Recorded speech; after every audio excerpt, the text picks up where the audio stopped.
Welcome to my channel. Egg omelette கறி எப்படி செய்யலாம் பார்க்கலாம் வாங்க.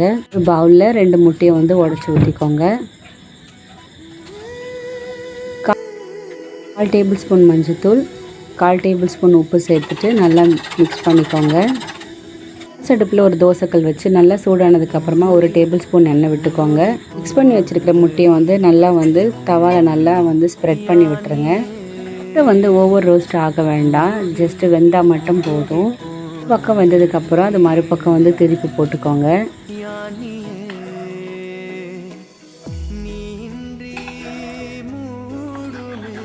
ரெண்டு பக்கம் வந்ததுக்கப்புறமா அதை ஒரு சின்ன சின்ன பீஸாக கட் பண்ணி எடுத்துக்கோங்க.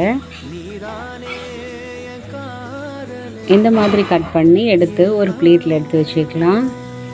கேஸ் அடுப்பில் ஒரு கடாய் வச்சுட்டு கடாய் சூடானதுக்கப்புறமா 2 டேபிள் ஸ்பூன் ஆயில் விட்டுக்கோங்க.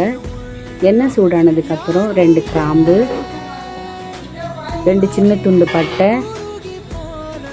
1/4 டேபிள் ஸ்பூன் சோம்பு சேர்த்துக்கோங்க. பெரிய சைஸ் வெங்காயத்தை குட்டி குட்டியாக நறுக்கி கடாயில் சேர்த்துக்கலாம். சேர்த்ததுக்கப்புறமா ஒரு கரண்டி வச்சு நல்லா ஒரு கரவிட்டு ஒரு மூடி போட்டு குக் பண்ணுங்கள். வெங்காயம் ஓரளவுக்கு வெந்ததுக்கப்புறமா ஒரு கொத்து கருவேப்பிலை ஆட் பண்ணிடலாம்.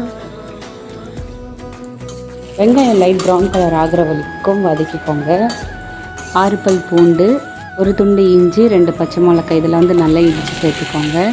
இஞ்சி பூண்டு சேர்த்ததுக்கப்புறமா ஒரு கரண்டி வச்சு நல்லா மிக்ஸ் பண்ணி விடுங்க. இஞ்சி பூண்டு தட்டி சேர்த்தா அதோடய வாசனை ரொம்ப நல்லாயிருக்கும். 1/4 டேபிள் ஸ்பூன் உப்பு சேர்த்துடலாம். உப்பு போட்டதுக்கப்புறமா நல்லா மிக்ஸ் பண்ணி விட்டுக்கோங்க. 2 பெரிய சைஸ் தக்காளியை சின்ன சின்ன பீஸாக கட் பண்ணி இதில் நான் சேர்த்துக்கிறேன். சேர்த்துருக்கிற தக்காளியை நல்லா மிக்ஸ் பண்ணி விட்டுட்டு ஒரு மூடி போட்டு தக்காளி நல்லா கவுளிற அளவுக்கு வேகட்டும். அடிக்கடிக்கு நீங்கள் மூடி எடுத்து நீங்கள் தரை விட்டுக்கோங்க. அப்படி இல்லைன்னா இஞ்சி பூண்டு சேர்த்துருக்கிறதுனால அடி பிடிக்கும். இந்த கிரேவி தோசைக்கு சப்பாத்திக்கெலாம் வச்சு சாப்பிட்டா ரொம்பவே நல்லாயிருக்கும். தக்காளி இந்த அளவுக்கு நல்லா குழஞ்சதுக்கப்புறமா நல்லா மேஷர் வச்சு நல்லா மிக்ஸ் பண்ணி விட்டுக்கோங்க. தக்காளி நல்லா குழஞ்சிருக்கும் போது கிரேவி கொஞ்சம் நல்லா திக்காக இருக்கும். ஆல்ரெடி க்ரீன் சில்லி 2 சேர்த்துருக்கிறதுனால காரம் கொஞ்சம் கம்மியாகவே சேர்த்துக்கலாம். 1 டேபிள் ஸ்பூன் வீட்டு மிளகாய்த்தூள் சேர்க்குறேன். மிளகாய்த்தூள்லாம் சேர்த்திங்கன்னா நீங்கள் ஃபயர் லோ ஃப்ளேமில் வச்சுக்கோங்க. அப்படி இல்லைன்னா சீக்கிரத்தில் உங்களுக்கு அடி பிடிச்சிரும். மிளகாய்த்தூளோட பச்சை வாசனை போனதுக்கப்புறமா 1/2 கிளாஸ் தண்ணியை நான் சேர்த்துக்கிறேன். நல்லா ஒரு கரண்டி வச்சு நல்லா மிக்ஸ் பண்ணிவிட்டு ஒரு மூடி போட்டு ஒரு கொதி வர வரைக்கும் கொதிக்கட்டும். குழம்பு கொதிக்க ஸ்டார்ட் ஆனதுக்கப்புறமா 1/2 டேபிள் ஸ்பூன் கரம் மசாலா சேர்த்துடலாம். சேர்த்துட்டு நல்லா மிக்ஸ் பண்ணி விட்டுக்கோங்க. நான் ஆம்லேட் போட்டு கட் பண்ணி வச்சுருக்கிறத இப்போ சேர்த்துடலாம். சேர்த்துட்டு லோ ஃப்ளேமில் ஒரு 5 மினிட்ஸ் நல்லா குக் ஆகட்டும். நம்ம சேர்த்துருக்கிற மசாலாலாம் நல்லா குழம்புல கொதித்து முட்டையோடு நல்லா மிக்ஸ் ஆகி நம்ம சாப்பிடும் போது ரொம்பவே டேஸ்ட்டாக இருக்கும்.